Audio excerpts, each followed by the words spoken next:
Hoy en Vidas Cruzadas recibimos a la periodista Natalia Escalada. Natalia Escalada fue asistente personal del presidente Adolfo Suárez, trabajó en el gabinete de prensa del presidente Calvo Sotelo, fue fundadora y subdirectora de la revista Tiempo. En esa época hizo un máster en periodismo en la Universidad de Columbia gracias a una beca Fulbright. Estuvo en el equipo creador del diario El Mundo y allí fue directora adjunta y directora de la división de revistas, creó y dirigió el magazine. Más adelante fue directora de Relaciones Internacionales de Telecinco y actualmente sigue colaborando con El Mundo, con Yodona, con El Economista y es vocal de la Junta Directiva de la Asociación de Prensa de Madrid. Y también forma parte del International Women's Forum de España. Bueno, con todos ustedes, Natalia Escalada. Natalia Escalada, bienvenida. Muchas gracias, encantada de estar con vosotros. Es un placer tenerte con nosotros y tenemos muchas ganas de escucharte. Primero te voy a preguntar por una curiosidad y es que veo en tu currículum, que estuve mirando, que hablas sueco. Sí. ¿Y cuál es la explicación de que hables sueco? Bueno, sí, es extraña, ¿no? Y muchísimo más cuando lo aprendí. Bueno, es que yo desde muy joven me han encantado los idiomas y me ha encantado mucho tratar con gente extranjera, porque en aquella época yo nací y me crié en una dictadura. Entonces España estaba completamente cerrada, no se abría al extranjero y era muy difícil tener contacto, pues, con extranjeros. En aquella época sí que había las famosas suecas, estas cañones que venían aquí y nos dejaban las demás con las ojiplásticas, ¿no? Pero no trataba mucho con extranjeros. Yo lo que pasa que mi familia me mandó interna a Francia, me mandó interna a Inglaterra, porque no me portaba bien, es que esto era lo que hacían, pero mira, me vino fenomenal. Bueno, total, que con esa historia conocí a un sueco, y un sueco pues estupendo. Y me enamoré de él y entonces le dije a mis padres, claro, mis padres me dijeron que esto de casarse con un sueco, porque Suecia en aquel momento había un libro que se llamaba Infierno y Paraíso, Suecia, escrito por un periodista italiano que se había casado y había ido a vivir a Suecia y todo el mundo adorábamos, o sea, la libertad, el desarrollo económico, el desarrollo social, pero también tenía otro lado que él. Pero yo dije que me apetecía irme allí y quería. Mis padres, bueno, eran conservadores a mí, en aquella época. O sea, tus padres te mandan al extranjero para meterte en vereda y lo que haces es conocer a un sueco y marcharte a Suecia. Sí, muy bien. Exacto. Así me gusta. Cumpliendo las expectativas. Exacto, siempre. lo hicieron muy bien. Bueno, yo dije que me iba, entonces mis padres me dijeron que no iba a ir si no me casaba, pero no querían que me casara. Y en aquella época los padres tenían que dar permiso, ¿sabes? No podías casarte. ¿Qué edad tenías tú? Yo me fui con 19 años. O sea, que... Y entonces, pues yo dije, bueno, pues entonces me voy. Entonces mis padres decidieron que no, que me casaba con este señor sueco, horrorizados, y me fui allí.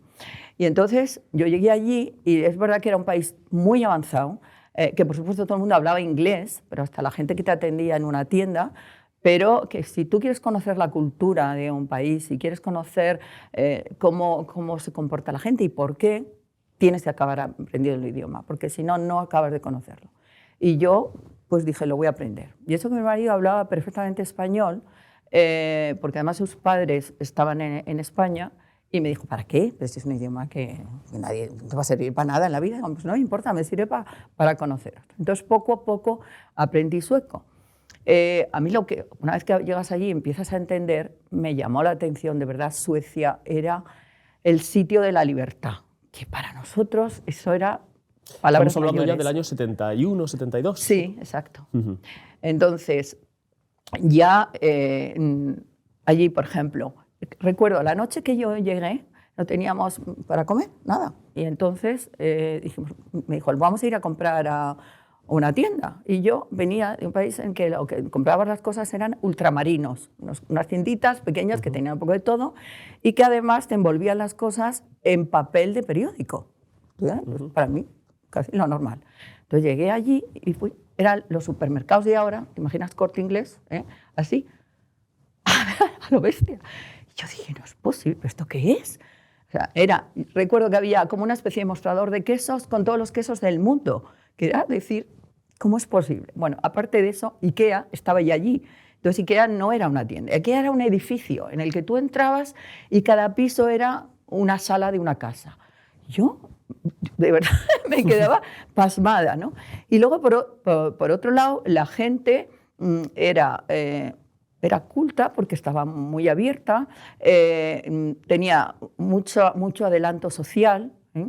Y económicamente iba muy bien. Había también diseño, todo esto, o sea, te maravillas. Y cuando aprendí sueco precisamente, pues me fui a una escuela y me di cuenta que allí no solamente eran gratis las clases, me daban de desayunar, menos mal, porque no tenemos mucho dinero para comer, me daban de desayunar y después me empezaron a pagar porque consideraron que una extranjera que quisiera estudiar sueco era una inversión para el Estado y entonces cobraba por estudiar. O sea, fantástico, ¿no? Y bueno, pues toda sensación. En ese momento el presidente del gobierno, porque bueno, ahí hay un rey, hay un presidente del gobierno, era Olof Palme, que ya sabes que... Sí, bueno, sí, un mito de la socialdemocracia europea. Claro, que mataron. Bueno, no, este fue su primer mandato. En el segundo mandato lo mataron saliendo de un cine y nunca ha estado muy claro por qué le mataron, ¿no? Pero bueno, era un país en el que si tú necesitabas la libertad, era el país, ¿no? Luego decían, el lado malo, decían que había mucho suicidio y mucho alcoholismo. Bueno, el alcohol es verdad, porque cuando se ponían a beber no existía nadie. Pero lo de los suicidios yo siempre me lo he preguntado, no parecía. Y es porque entonces en aquel país se llevaban las encuestas seriamente. Entonces, si de verdad alguien se suicidaba, aparecía en un papel. Y en nuestro país, ¿no? Pues eso no quiere decir que no los hubiera, ¿no? Entonces era un país muy serio. También era muy restrictivo. Había controles de alcoholemia, estoy hablando de los 70, y te ponían unas multas muy interesantes, de acuerdo a tu sueldo. O sea, tú eras un estudiante, te saltabas un semáforo o ibas con alcohol y entonces te ponía una multa que si eras un directivo pagabas 10 veces más. O sea, entonces ya tenían estas cosas que encuentro... Pero por lo que cuentas, tu descubrimiento, tu disfrute de Suecia tiene mucho más que ver con la libertad personal que con la libertad política, ¿no? Es decir, ¿tú eras una joven muy politizada o no? Simplemente querías soltar ese yugo también familiar y Claro, todo, ¿no? claro, de educación, mi yugo de educación.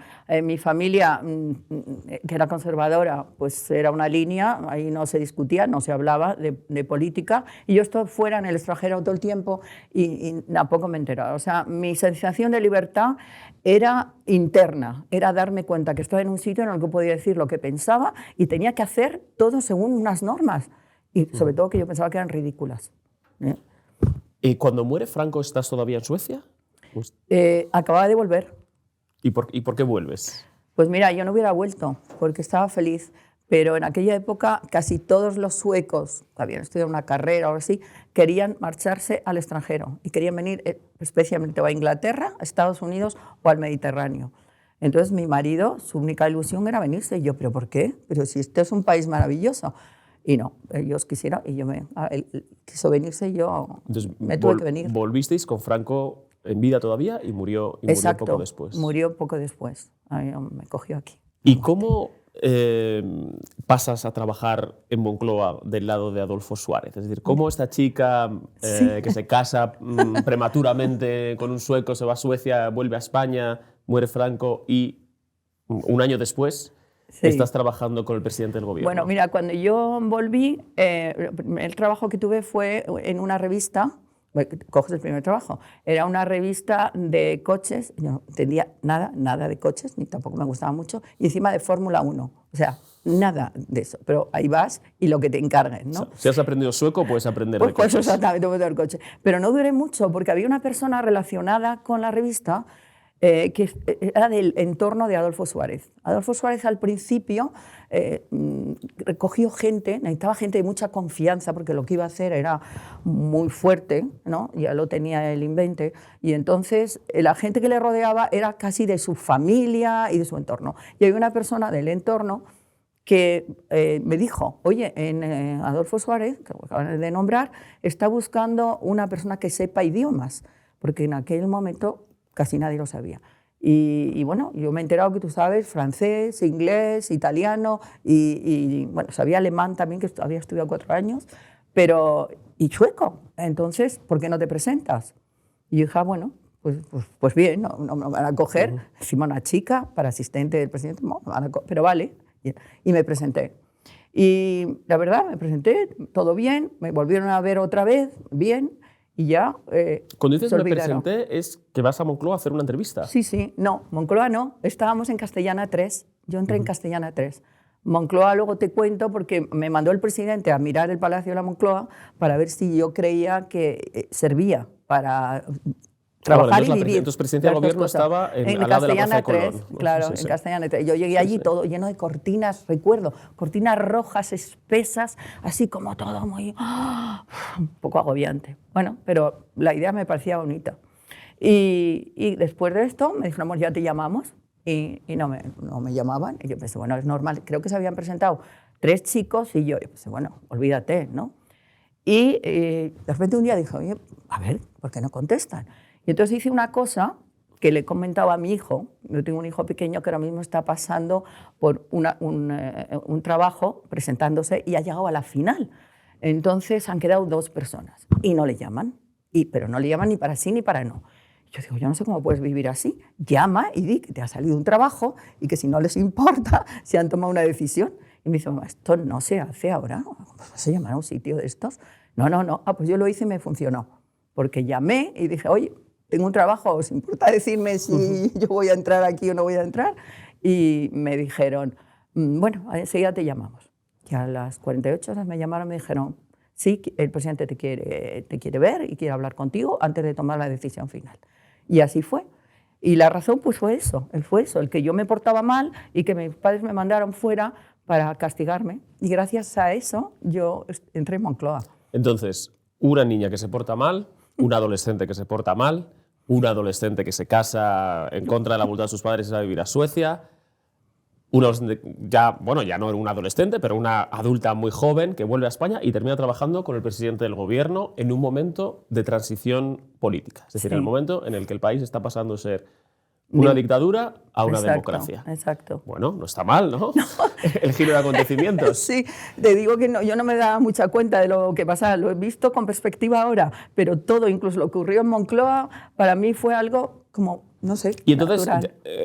¿tu trabajo en qué consistía con Adolfo Suárez? Entiendo que tú sabías quién era Adolfo Suárez, sabías que era el presidente, pero... Muy poco más, se sabría porque poco recién más, además llegada de fuera, Claro. como que no. Pero bueno, mi trabajo consistía, al ser su asistente, yo llevaba su agenda, todas sus visitas, todas sus llamadas, atendía a todos los ministros que venían, era el día a día sin parar, de 10 de la mañana a 10 de la noche, porque este presidente trabajaba mucho. En Suecia, el presidente del gobierno a las 6 de la tarde terminaba y no iba a trabajar.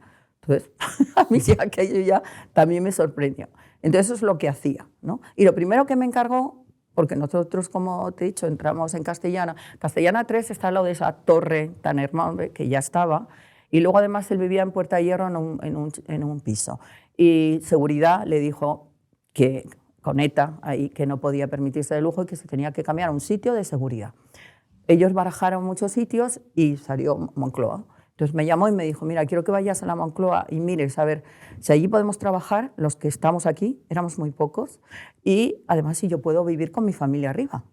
Y yo dije, bueno, en el otro piso. Entonces yo me fui allí, me fui a Moncloa, vi aquello, era el sitio donde los mandatorios que no eran los top, que iban al Pardo, iban allí, pero era, de nuevo, cortinones dorados por todos los sitios, artesonados, una cosa para trabajar y sobre todo para vivir, para mi gusto, un horror. Pero bueno, oye, a todos se le da un lavado. Entonces yo miré, vi que cabíamos, no había nada más que 4 despachos en la parte de abajo, que era el despacho del jefe de gabinete, Carmen Díaz de Rivera, del jefe de la secretaría, que era su cuñado, Aurelio Delgado, y yo, que compartíamos. Y después era el Consejo de Ministros, el despacho del presidente, la sala de columnas y una zona donde estaban las secretarias, el pool de secretarias. Eso era todo. De hecho, ahora, yo he vuelto hace poco Y me he enterado que aquello es un Sí, ahora es un enorme, complejo con varios enorme. edificios. Aquí era solo aquello. Me he enterado que es donde viven solo la familia y ya no trabaja nadie, ¿no? Pero nosotros trabajamos en la primera planta y en la segunda vivía la familia. Y en la tercera estaba el gabinete de comunicación, que es el que conectaba al presidente con cualquier persona, un personaje del mundo, de España o de cosito, ellos lo conectaban. Yo hacía las llamadas, ponme con no sé quién, las normales, y ellos las más especiales, que eran muchas, claro, con el rey, con todo. ¿Qué es lo que destacarías de lo que aprendiste al estar tan cerca de una persona con mucho poder, pero no solamente con mucho poder, sino con mucho poder en un momento de mucha tensión política? No es un momento valle, ¿no?, de una democracia ya asentada. ¿Hay algunas lecciones que creas que no se repiten lo suficiente o que a lo mejor que ni siquiera se han dicho? A ver, yo lo que sí que creo, bueno, yo aprendí lo que es estar al lado del poder, que es muy gratificante, pero la gente que está en el poder, porque yo aunque estuviera al lado, pues mi poder era bastante mínimo, de poder dar una entrevista sí o no a alguien si la pedía y ponerle en la agenda o decirle, mira, no, hasta dentro de un mes no hay nada, pero muy poquito más. Es como cambia la gente con el poder. Este famoso síndrome de la Moncloa que dicen que los tienen los presidentes existe. ¿Por qué? Porque vives ahí. O sea, no solamente trabajas, vives. Entonces estás completamente aislado del mundo. La gente que te rodea es gente que no te va a llevar prácticamente la contraria. Es muy raro.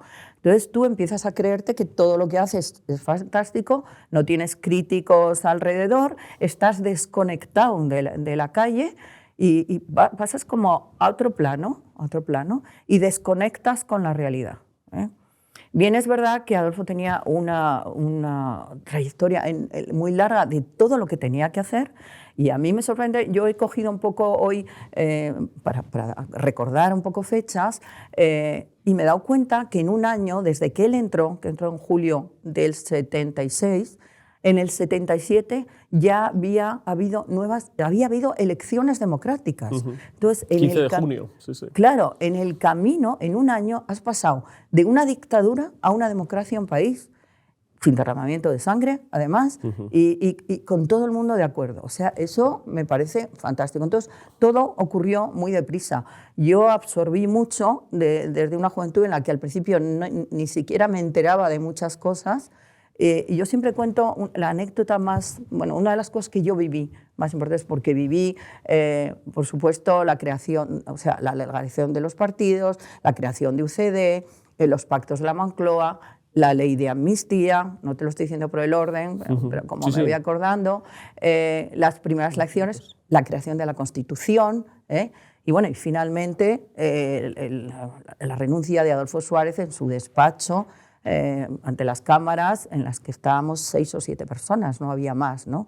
Todo ese proceso. Entonces yo podría destacar, y me preguntan algunas veces, pero a veces me sueno yo misma repetitiva, pero a mí lo que me impresionó fue la legalización del Partido Comunista, porque aquello era un tabú en nuestro país. Hay que retroceder y eso, es que no se podía hablar ni del comunismo, ¿no?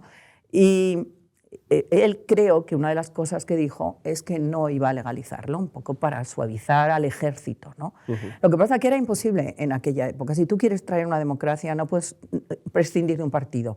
Tenemos al lado Italia, que era un partido comunista potentísimo. Francia, el Partido Comunista era potentísimo. De hecho, Picasso participó en los congresos, era comunista, y participó en los congresos en Europa, etcétera, apoyando el comunismo. Y además en España, en enero, ¿no?, del año 77, que fue la matanza de Atocha, eso también fue un catalizador de... Exacto, y exacto. sobre todo la reacción que tuvo el PC tan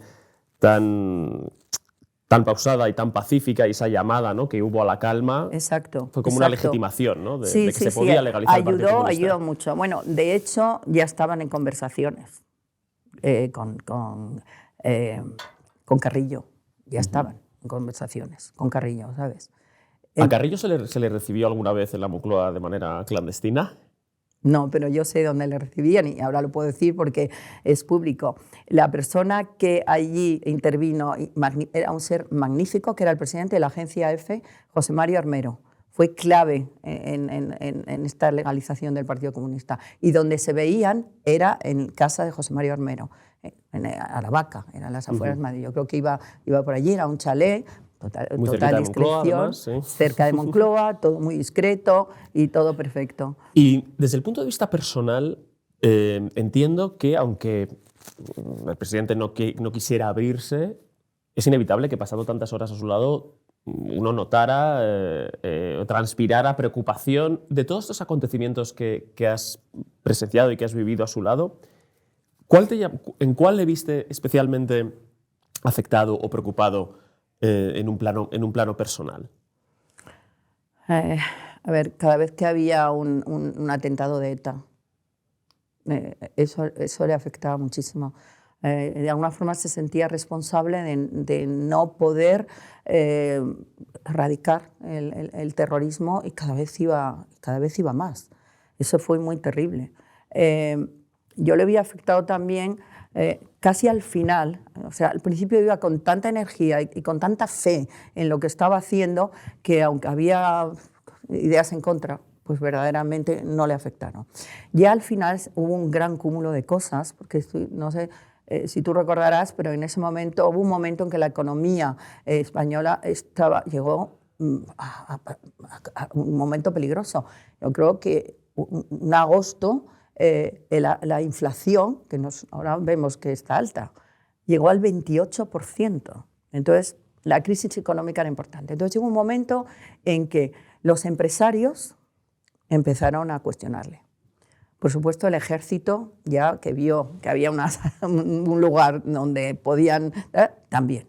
La prensa, que le había apoyado y todo, se volvió en contra. Yo recuerdo muy bien, Cambio 16, que era la revista política en ese momento, hizo una serie de portadas en las que tú abrías, tú sabes que hay veces que pone una publicidad y entonces se dobla la primera página y tú doblas así, abres y aparece la publicidad estupenda. No, pues ahí aparecía Adolfo Suárez con una nariz de Pinocho, así, de madera, y que cuando abrías seguía la nariz a esto, como diciendo que nos ha mentido, nos ha engañado y tal. O sea, la prensa... Y en su propio partido había mucha... Bueno, eso fue así, o sea, uno ¿no? detrás de otro fueron así, ¿no?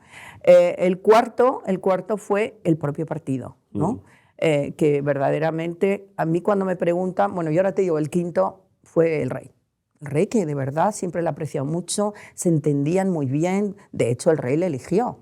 ¿Sabes? En la terna el rey hizo que se pusiera Adolfo Suárez, nada fue casual, y dos personas que no pensaban y no tenían el nivel que tenían los que la gente pensaba que iban a salir, porque creía en él y creía que iba a traer la democracia de la forma que también el rey tenía pensada, ¿no?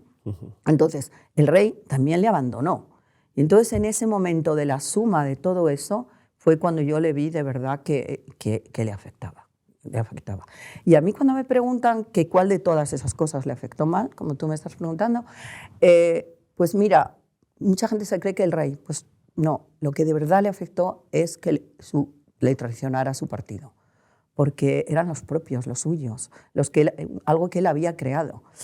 Que desde luego era bastante comprensible, porque menudo batiburrillo de partidos teníamos, desde la socialdemocracia hasta la democracia cristiana, pero más extrema. Y el milagro fue que se entendieran tan bien, porque lo hicieron, y consiguieran sacar una etapa política y una constitución también, muy importante. Porque yo también estuve en el momento de constitución, que encuentro que es otro de los hitos que yo he vivido, claro. Se dice que Suárez se tuerce, digamos, o que digamos que se cronifica ese síndrome de la Moncloa a partir de las elecciones del 79. ¿Tú notas algo a partir de esas elecciones que cambie en él?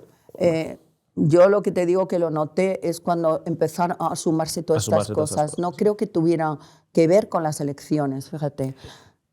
El 23 de febrero, 23F del 81, ¿dónde estabas? En Moncloa. Estaba en Moncloa, en mi despacho. ¿Cómo viviste el golpe? Porque Adolfo Suárez, bueno, era la toma de posesión de Carlos Sotelo, ¿no? Claro. No, yo estaba en mi despacho, tenía un despacho chiquitito, y llegó Aurelio Delgado, el que llamaba Lito, su cuñado, me dijo: Natalia, ¿no estás oyendo la radio? Digo, no, porque estoy trabajando y si oigo la radio no puedo trabajar. hay un golpe de Estado. Y yo, ¿dónde? Yo pensaba, ¿en qué país? No, en este. Bueno, te puedes imaginar un shock. Entonces ya salí, nos reunimos todos los que estábamos en Moncloa y bueno, empezaron a hacer llamadas a televisión, lo que hicieron la llamada fue al Ministerio del Interior, porque todo el gobierno estaba en el Parlamento. Y en lo que no estaban era el segundo nivel, que eran los secretarios de Estado. Entonces, inmediatamente se formó un gobierno de crisis de secretarios de Estado. Y lo lideró Paco Laïna, me acuerdo perfectamente, que era el secretario de Estado de Interior. Entonces, la gente que estaba en Moncloa, que eran muy pocos, porque el jefe de gabinete se había ido con Adolfo Suárez al Parlamento, pero Aurelio sí estaba, que era su jefe de secretaría, empezó a liderar a teléfonos, tal, pues para ver qué estaba ocurriendo y cómo conexionar al gobierno que estaba ahora mismo tomando la situación de lo que ocurría, ¿no? Entonces yo ahí estuve toda la tarde, porque esto fue, yo creo que fue a primera hora de la tarde más o menos, ¿no? Y yo estuve toda la tarde en esto, hasta que llegó la noche y claro, en Moncloa no había nada más que hacer, ¿eh? Y yo decía, bueno, no sé, me quedo, no me quedo, porque ¿qué hago yo aquí? Ya se había ido casi todo el mundo y eso. Entonces, lo que ocurrió fue que, yéndome justo atrás, cuando hubo el Congreso de UCD, cuando Adolfo Suárez dimitió, y dimitió públicamente, pero luego se organizó un congreso en Palma de Mallorca, en el que todos los partidos fueron para encontrar un nuevo secretario general y un sustituto a Adolfo Suárez, todo eso. No he visto una guerra fratricida más terrible que aquel congreso, terrible, ¿eh? Y como además yo conocía a todos y cada uno, muchos eran ministros y tal, pues me llamaban, oye, ven, vamos a organizar una cena para hablar de... Horrible, o sea, pero todos conspirando, terrible, ¿eh? Eso para mí también fue un shock. Y a mí en aquel momento me había dicho Adolfo Suárez, oye, mira, vienes al Congreso, a mí me gustaría que te ocuparas de 3 personas que son muy importantes para nosotros, ¿no? Y eran 3 periodistas. Uno era Pepe Neto, que era el director de Diario 16, otro era Pablo Sebastián, que era el corresponsal político del País, y otro era Julián Lago, que era el corresponsal político del Grupo Z, ¿eh? Y mira, si quieren cualquier cosa, yo no voy a dar entrevistas, pero a lo mejor off the record y tal puedo decir alguna cosa porque me interesa que estas personas estén informadas. Entonces yo estuve allí y hablaba con ellos y tal, y de repente en una de esas conversaciones, precisamente Julián me dijo, oye, quiero una entrevista con el presidente. Y le digo, no quiero que te la vaya a dar porque no va a entrevistas. Pero a lo mejor tú puedes hacer algo off the record, ¿quieres? Y me dijo, sí. Entonces fui, pregunté al presidente y me dijo, pues que suba. Era en la última planta de aquel Palacio de Congresos de Palma de Mallorca, una escalera de caracol, la estoy viendo todavía, y yo le dejé con el presidente que hablara. Y de allí nos hicimos bastante amigos. Los otros no me pidieron nada, entonces mientras no me pedían, nos hicimos bastante amigos. Y hablábamos y tal.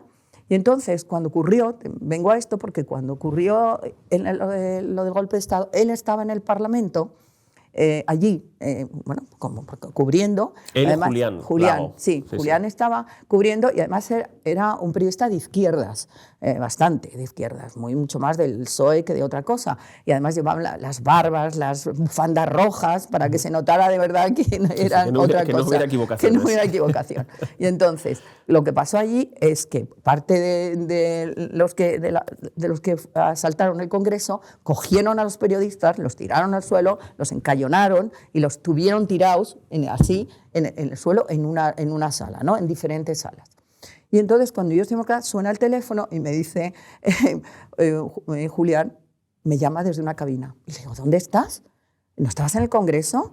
Y me dice, sí, pero me he escapado. 2 o 3 con la secretaria de Alfonso Guerra y 2 o 3 hemos saltado por la ventana y nos hemos escapado del Congreso. Y yo que lo digo, que la verdad, aquí le digo, oye, pero si estás viviendo un momento histórico, ¿cómo te has ido? Vuelve a entrar. Digo, vuelve. Mira, no puedo decir lo que me dijo. Dijo que vuelva tú. Nos lo podemos imaginar, tus Sí, progenitores, sí. ¿no? Sí, exacto. Y yo me quedé así. Yo pensé, pues yo no me hubiera ido de vivir ese momento. Claro, yo había vivido tantos momentos históricos, me parecía que aquello era como el cumbre. Entonces, ¿por qué cuento esto? Porque entonces él me dijo, ¿y tú qué haces ahí? Digo, pues yo me voy a ir a casa porque es que no hay nada, me he quedado sola y no tiene esto pinta que va a acabar. Y digo, ¿y tú? Me dice, pues yo me voy a la sede de Interview a hacer un número especial de 16 páginas para esto. Y digo, ¿y con quién? ¿Va a haber gente? Dice, no, he llamado y no me coge nadie el teléfono. Digo, pues no me importa, yo voy contigo, yo te ayudo. Entonces cogí el coche y me fui a Interview, a la sede de Interview, cuando luego al día siguiente había un listado de los 10 sitios que los golpistas iban a haber saltado a meter a la gente en la cárcel, y el cuarto o quinto era Interview, porque era la revista maldita del momento, ¿no? Y yo fui allí y esa noche pues le ayudé en lo que pude, porque ni estaba allí ni nada, pero una de las cosas que acuerdo me dijo, llama, él tenía una agenda increíble, llama a todas las mujeres de todos los que están allí y pregúntales qué están haciendo, cómo se sienten, qué esperan. Hicimos un reportaje sobre eso, ¿no? Luego más adelante ya llegó más gente, pero por la noche... ¿Y ese fue tu primer contacto con el periodismo? Bueno, yo había estado en el gabinete de prensa de Calvo Sotelo, porque cuando dimitió Adolfo Suárez, yo me marché, porque yo no era una funcionaria, y me marché con él, ¿no? Entonces, había tenido mucho contacto con los ministros y con la gente que trabajaba con los ministros, y me llamó una de las personas que fue los 3 fontaneros que tuvo Calvo Sotelo, y Eugenio Galdón, y me dijo que le gustaría que yo volviera a Moncloa. Pero me dijo, esta vez prefiero que estés en el gabinete de prensa. Y entonces yo venía del gabinete de prensa de o sea, tú estuviste primero en el otro lado, por decirlo así. Sí, sí. Y luego... Y luego pasé. Y entonces la razón por la que yo pasé el periodismo, te cuento esto, porque un año después, en el 82, el presidente del Grupo Z le dijo a Julián, oye, yo quiero sacar una revista política, que haga competencia con Cambio 16 y con Época, que eran las dos en el momento, y bueno, arrasar. Haz lo que quieras, coge a la gente que quieras, pero esto tiene que tener un enorme éxito. Entonces le dijo, yo voy a coger a una persona que está en Moncloa, no sé si te importa y tal, pues imagínate, no pegaba nada. Y le dijo, mira, si funciona, a mí me da igual a quién quieras traer. Le dijo, de verdad, era un empresario y un editor como ya no existe. Yo tengo que hablar de él muy bien, porque conmigo hizo cosas de verdad magníficas, de verdad. Bueno, total que yo, claro, dejé Moncloa para empezar un proyecto precioso que era una revista política en España. Entre los dos nos dieron como un despacho en un sitio y los dos tuvimos 3 meses encerrados con un diseñador que luego se fue al País, gran diseñador, y le presentamos el proyecto. Y así empecé yo la revista Tiempo. Y ahí surge, tú eres fundadora, digamos, de la revista Tiempo. ¿A todo esto, Julián y tú ya erais pareja? A ver, no? Nos hicimos pareja haciendo la revista, porque no sabes lo que une un proyecto. Un proyecto así une muchísimo. Y no sé, los dos dimos todo lo mejor y nos salió muy bien. Yo recuerdo que cuando yo dejé la revista para irme a hacer un máster a la Universidad de Columbia en Nueva York, la dejamos en 145.000 ejemplares. Wow. ¿De acuerdo? O sea, impresionante. Cuando cerró tenía, creo que 4 o 5.000. O sea, que imagínate qué pena. Y sí me gustaría decir una cosa, porque en periodismo, las que empezamos hace tanto tiempo, y sobre todo éramos chicas, lo hemos tenido muy duro. Sí, esa iba a ser mi siguiente pregunta. Porque por un lado, hay una parte muy interesante y muy de agradecer de todo este relato, que es que ha habido personas que han confiado en ti, no solamente por siendo una mujer, o como pensarían entonces a pesar de ser una mujer, sino por tu valía más allá de tu currículum, de tu experiencia, que bueno, pues nos has gustado, nos encajas, sí. Ven a ver qué tal lo haces en Moncloa, sí. A ver, me encajas, a ver qué tal lo haces en la revista Tiempo. Y eso yo creo que es una buena noticia, ¿no? Encontrarte con gente que confíe en ti, sí. Que a veces en España pues es como, no, tengo que tener a alguien que tenga forma de triángulo para encajarlo en la forma de triángulo que tengo en la cabeza, y si no, eso no. Mucho ahora, fíjate. Sí, ahora muchísimo. Absolutamente. Mucho. Antes era todo más abierto.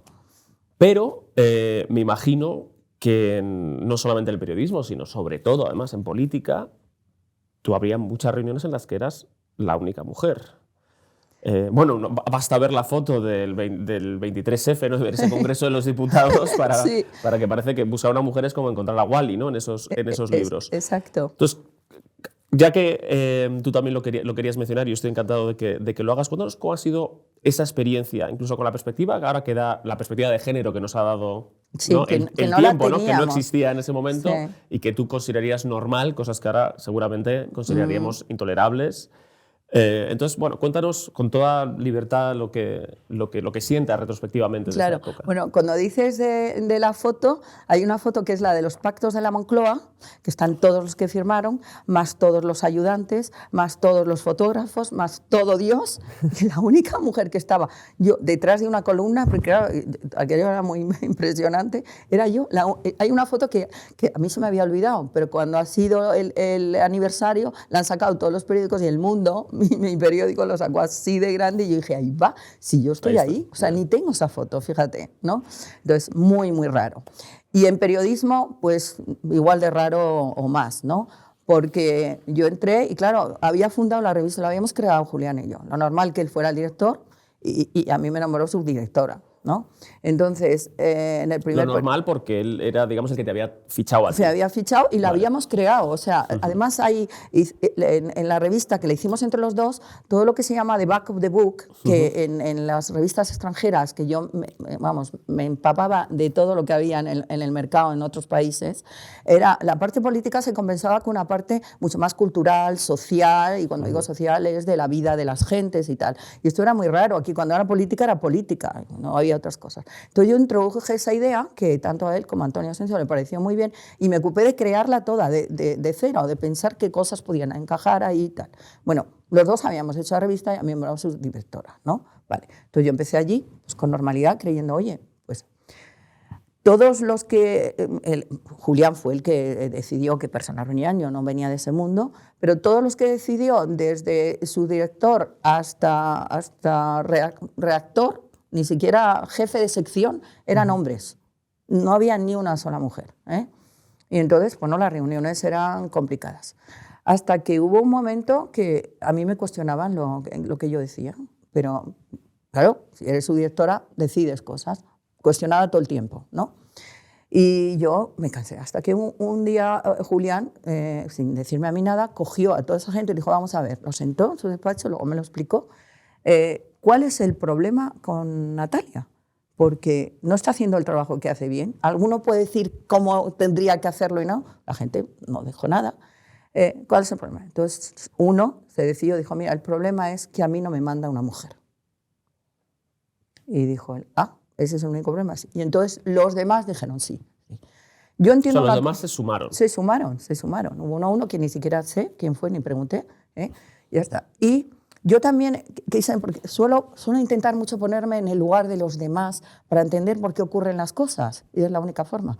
Aunque mi hijo, al que yo nombro mucho, porque es una persona con mucha lucidez, me dice, no lo haces del todo bien, porque para ponerte en el lugar de los demás tendrías que ser y sentir como ellos. Pero bueno, no está mal el esfuerzo, ¿no? Vale. Y entonces lo que yo pensé es que yo venía de Moncloa. Y mi única experiencia en periodismo era haber estado en el gabinete del presidente del gobierno. Y encima, los periodistas que estaban allí, la mayoría de ellos venían de Pueblo, que era el gran periódico donde los grandes periodistas que tenemos casi hasta ahora vivieron allí, ¿no? Allí se hicieron. Claro, se ha mitificado mucho también, ¿no?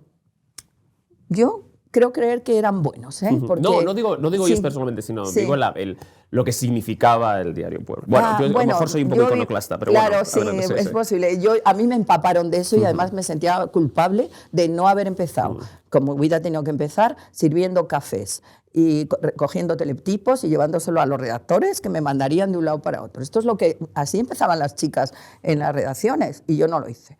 Entonces, por eso yo sí mitifico mucho que aquella época debió ser maravillosa, ¿no? de trabajo. Pero bueno, la suma de esas dos cosas, pues me hicieron la vida imposible. Entonces yo tomé una decisión. Yo dije, yo no quiero seguir así, pero no tengo por qué irme de este sitio.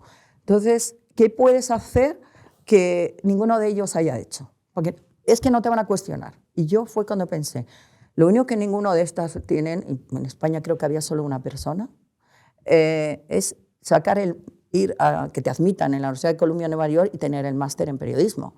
Y entonces, cuando yo, si consigo eso, vengo aquí a ver quién me tose.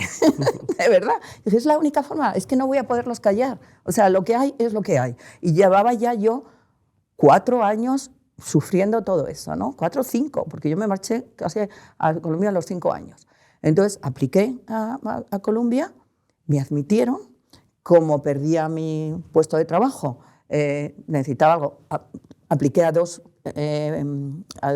becas y a ver si me daban alguna de las dos, y me dieron las dos. No sé por qué, pero aquello ocurrió. Total, que presenté un proyecto que les debió interesar y punto, ya está. Entonces, hubo una cosa, y eso sí que la quiero decir por Antonio Asensio, que ha sido un editor muy denostado, muy cuestionado, pero que yo tengo que defender como editor, porque creo que no hay ningún editor que nos haya dado tanta libertad, y yo siempre uso, no es que uso mucho esa palabra, pero para mí es esencial en la vida, de poder hacer lo que creíamos que debíamos hacer sin cortapisas, sin condiciones, sino esto mejor que esta portada la quites. No, es que la revista Tiempo dio mucha caña a los políticos, mucha caña incluso hasta al rey, ¿no? En aquella época. Entonces, lo que tengo que decir es que yo tuve que ir a pedirle la excedencia si me la concedía, claro, ¿no? Subí a su despacho, la 4ª planta del Grupo Z era de temblar, si te llamaban en la 4ª planta, yo subí a aquella 4ª planta porque quería pedirle una cosa. Y me siento, y en aquel momento él había decidido que quería hacer Paris Match en España, que era un poco como el sueño de cualquier periodista. Y no había conseguido los derechos, y entonces dijo, voy a hacer un Paris Match. Igual. Y entonces yo lo oí en la redacción, pero como yo ya tenía todos mis papeles para irme, pues entonces dije, no pasa nada, que lo haga quien sea.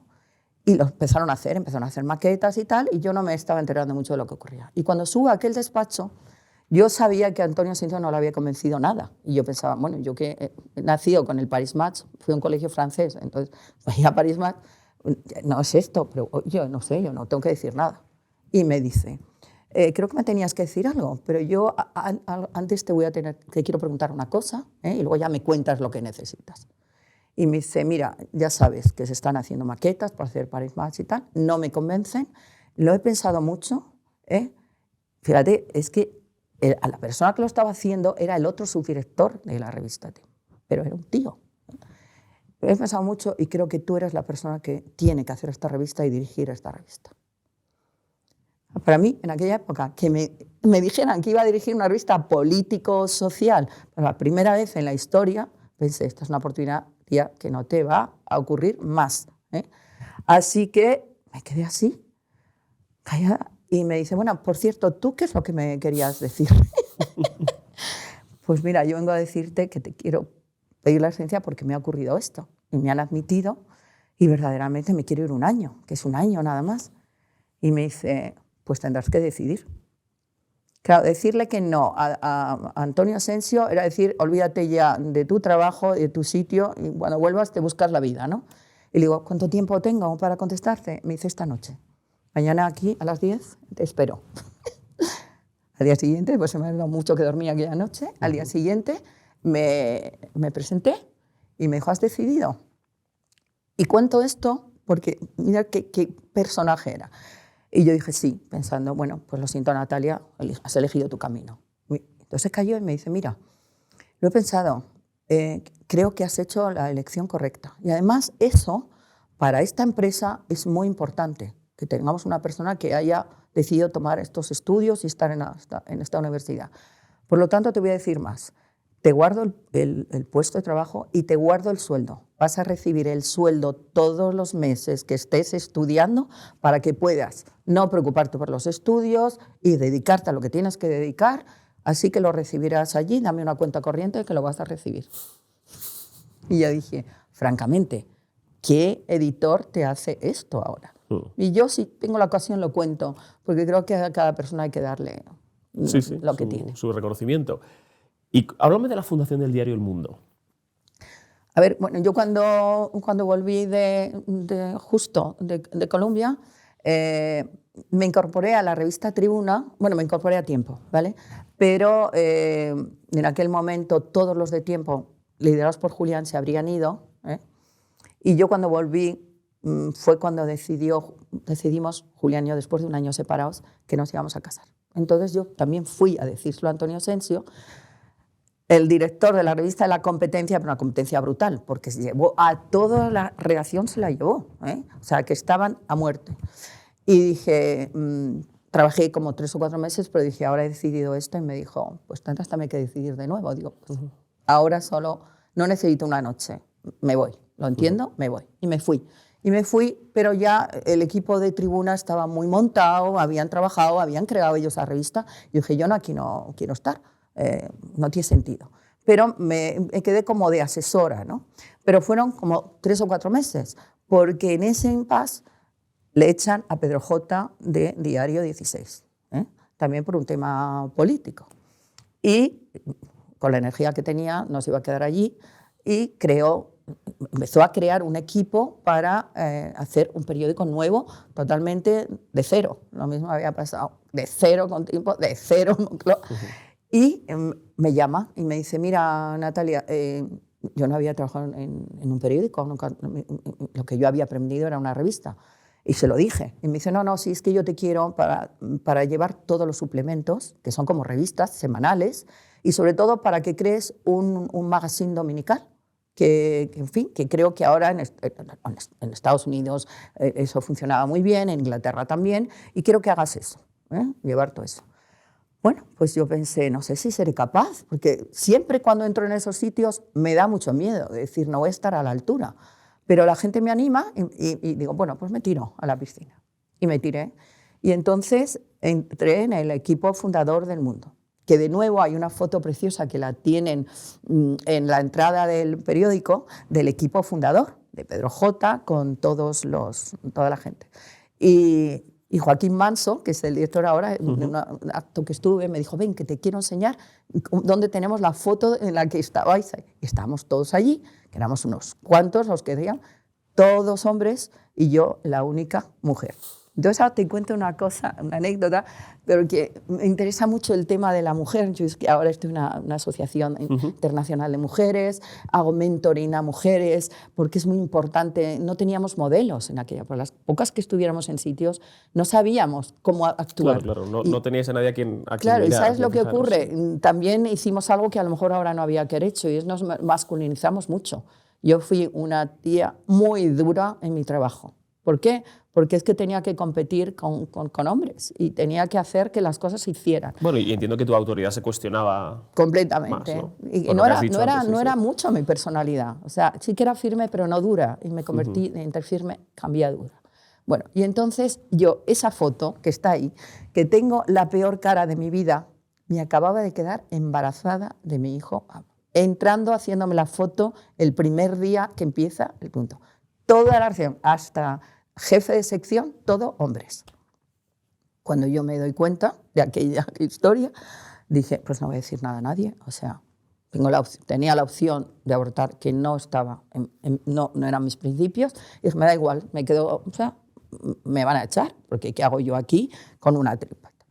No dije nada a nadie y puse a trabajar. Y me puse a trabajar y hicimos aquel magazine, no sabes, ese grande, ¿lo has llegado a conocer? No, que era tamaño periódico. Ay, eres súper joven tú, ¿eh?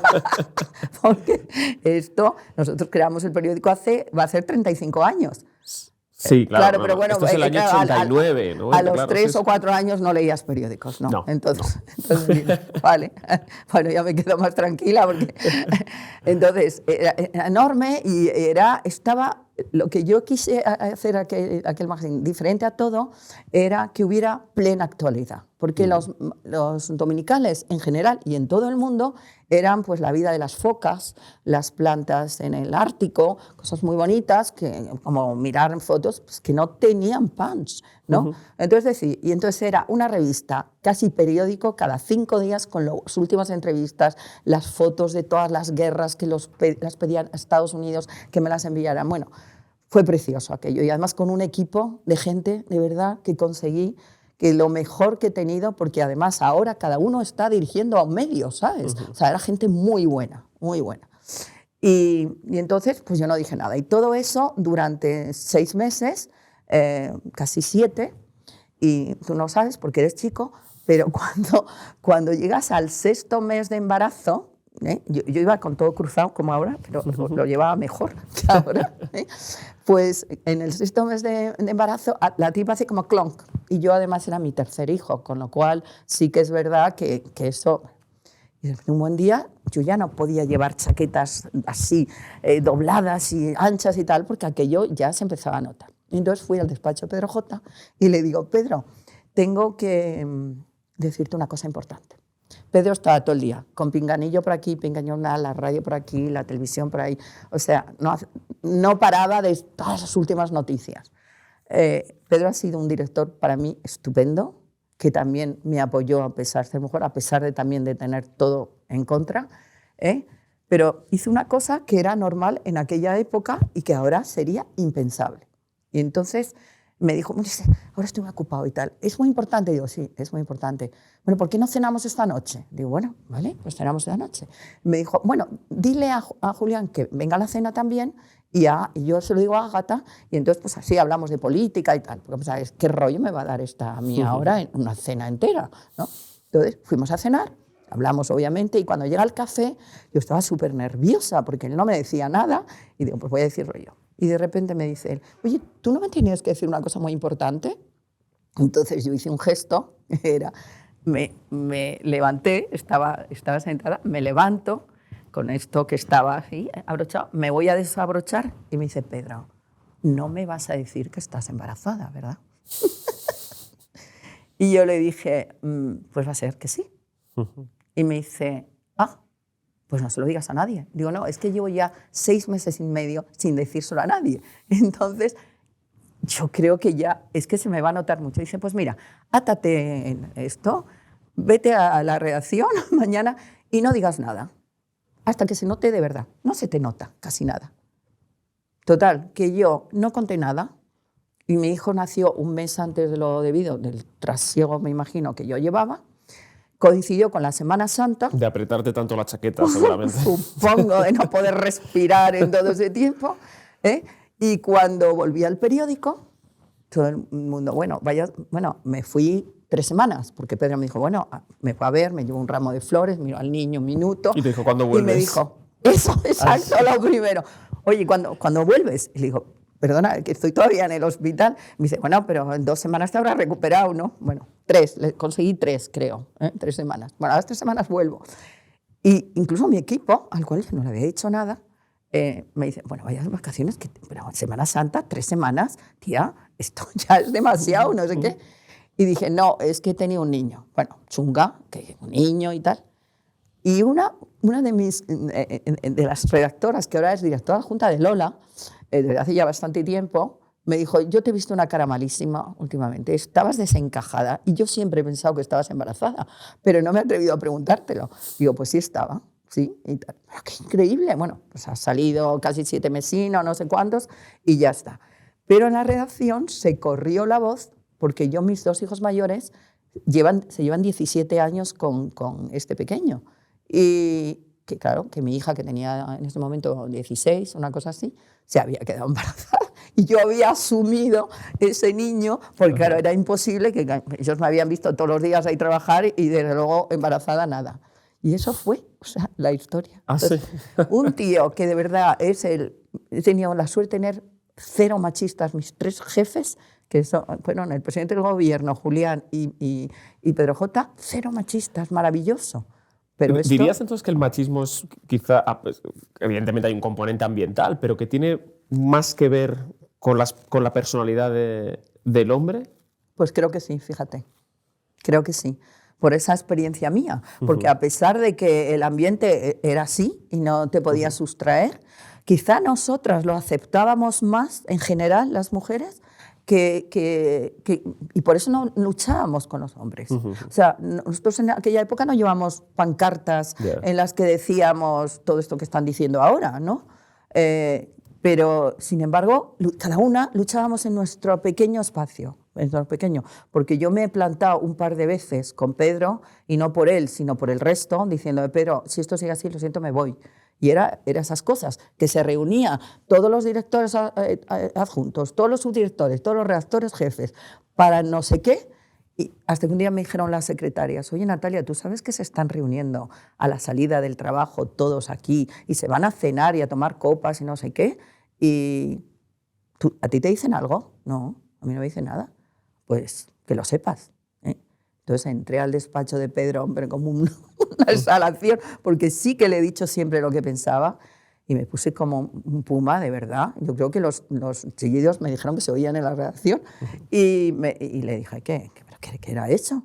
Entonces él, la verdad que no era el que lideraba eso, quizá era mucho más promovido por los demás. Dirías, porque nos estamos quedando sin tiempo, y este es un tema que me interesa mucho, pero dirías que estos obstáculos de género, digamos, son los principales obstáculos que has encontrado en tu carrera, más que los políticos, más que la presión exterior de cualquier gabinete que llame al periódico para quejarse de algo, o tantos otros? A ver, todos llaman, ¿eh? Los empresarios, sobre todo las empresas del IBEX, que bueno, ponen publicidad y de qué vivimos, los periódicos un poco de la venta, pero de la publicidad. Los políticos, ni te cuento, algunos no directamente, pero a través de todos presionaban. Pero, afortunadamente, donde yo estaba había dos líderes tan potentes que a quien llamaban eran a ellos. Entonces, yo nunca, o sea, sí podía ir a un sitio y alguien decirme, oye, ¿por qué no dices tal? Pero eso levantaron, eso, incluso amenazar, como hacían algunos, eso a los directores. Eso es lo bueno. La época del GAL y la época en la que el Diario El Mundo va revelando tantas cosas como... Bueno, dejémoslo en el GAL. ¿Esa etapa la recuerdas bien? O sea, ¿fue especialmente bueno, sí, dura? Sí, yo recuerdo porque fue una etapa, sí, muy dura. Bueno, en la revista Tiempo ya nosotros sacamos y luego fue El Mundo se dedicó. Pedro creó un equipo de investigación muy potente. Él apostaba por la investigación, que es además lo que te diferencia de otros periódicos, lo que tú sacas propio, ¿no? Y entonces sí que se trabajó mucho aquello y se trabajó en profundidad. A mí lo que me llamó muchísimo la atención es que, aparte de claro que era terrorismo de Estado, es que esto estaba pagado con fondos reservados, ¿eh? Y los fondos reservados no necesitas explicación, ¿vale? Y bien, se puede saber que a ciertas cosas, no me refiero a esto que es muy grave, ciertas cosas no tienes por qué explicar porque nadie explica, ¿no? Pero lo malo es que lo utilizaron, o sea, el jefe de la Guardia Civil, que luego tuvo que huir, altos mandos lo utilizaron para su propio beneficio y lo utilizaron en cenas, en comidas y en prostitución. Es que salieron fotos de esta gente con prostitutas, no es que yo ahora vaya a decir algo que supe y no se supo, ¿no? Entonces era terrible, porque el GAL salió muy mal. Cogieron a personas, secuestraron a personas que no eran, se confundieron. Sí. ¿Y por qué? Porque esos fondos reservados... Bueno, yo quiero decir que sería inmoral, aunque incluso los que acertaron también. No, era todo inmoral. Todo inmoral. Pero que tú utilices los fondos que te han dado para hacer lo que tengas que hacer, que ahí prefiero no entrar, pues sería una discusión moral, muy ética, muy importante, pero que tú utilices para tu propio beneficio y entonces, como el dinero, si te daban 1 millón de pesetas para comprar a un señor que sabía hacer su trabajo y se lo das, te quedas con eso y le das 50.000 a otro chapucero, el chapucero hace una chapuza. Y una de las cosas fue lo de Marey, vamos, que lo secuestraron y era un señor normal y corriente, porque el que lo secuestró era un pringao, ¿entiendes? O sea, que era terrible lo que llegaron a hacer, era el plus, ¿no? Para terminar, cuéntame, ¿cuándo dejas El Mundo? Yo dejé El Mundo hace ya muchos años, porque, bueno, dejé El Mundo la primera vez porque me llamaron de Telecinco y me ofrecieron un contrato de esos que dices que no puedes negarte. Y eso, bueno, el sueldo del Mundo estaba bien, pero éramos bien pobres. Telecinco era de Berlusconi y no te quiero contar. Eso y tarjetas para gastar sin límite.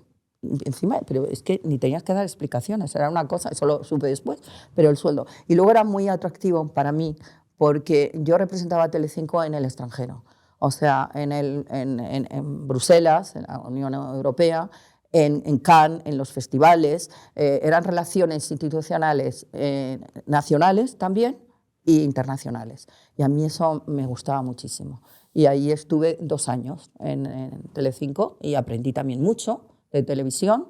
Y luego volví porque Pedro me llamó. Me dijo, Natalia, me gustaría que volvieras y tal. Y, en fin, eso es lo que a mí me tiraba. Cuando estás en una redacción, es lo que más he hecho. Si dices que algo he hecho de menos en mi vida, es estar en una redacción. Ah, sí. Sí, lo que más. A pesar de que yo he seguido colaborando, he seguido haciendo entrevistas, reportajes, he hecho viajes y los he publicado en el periódico, en Yodona y tal. Últimamente, mira, hace poco hice una entrevista en Japón a una señora interesantísima que está haciendo muchísimo por todo el reciclaje de alimentos y tal. Bueno, una crack, ¿eh? Y la publiqué en El Mundo, porque cuando todavía voy a un sitio o encuentro a alguien que merece la pena, pues lo hago. Y antes pagaban, no te digo lo que, y ahora pagan como 30 veces menos. O sea, el taxi, el mismo taxi que me llevó a buscar a la señora y volver, es lo que cobre. Pero no me importa, o sea, lo que me importa es esa especie de gusano que te da por estar en la actualidad, en lo que ocurre, lo que aprendes, lo que absorbes y lo que creces con todo esto, ¿no? Y eso es lo que echo de menos, la redacción. Diría casi gratis, no sé si eso lo voy a decir a Joaquín Manso. Sí, lo dejamos en el aire para que, por si alguien quiere. Que sin cobrar no me importaría. Natalia Escalada, muchísimas gracias. Terminamos con la pregunta habitual. ¿A quién nos propones para invitar a Vidas Cruzadas? Pues mira, me gustaría que fuera una mujer, alguien que esté en el mundo de ahora, de lo que está ocurriendo, ¿no? Y se me ocurre una persona que, fíjate, justo acaba de dejar el gobierno y vuelve a la empresa privada. O sea que lo encuentro bien. Y además le han dado el puesto de vicepresidenta de un organismo que acaba de crear la ONU para la inteligencia artificial, y que es Carme Artigas. Fenomenal. Me gusta, ella está en una asociación de mujeres, una asociación internacional de mujeres a la que yo también pertenezco, y he pensado en ella muchas veces como para entrevistarla yo, pero bueno, ya hay gente que la ha entrevistado. Pero ahora es el momento, yo creo. Perfecto, muchísimas gracias. De nada.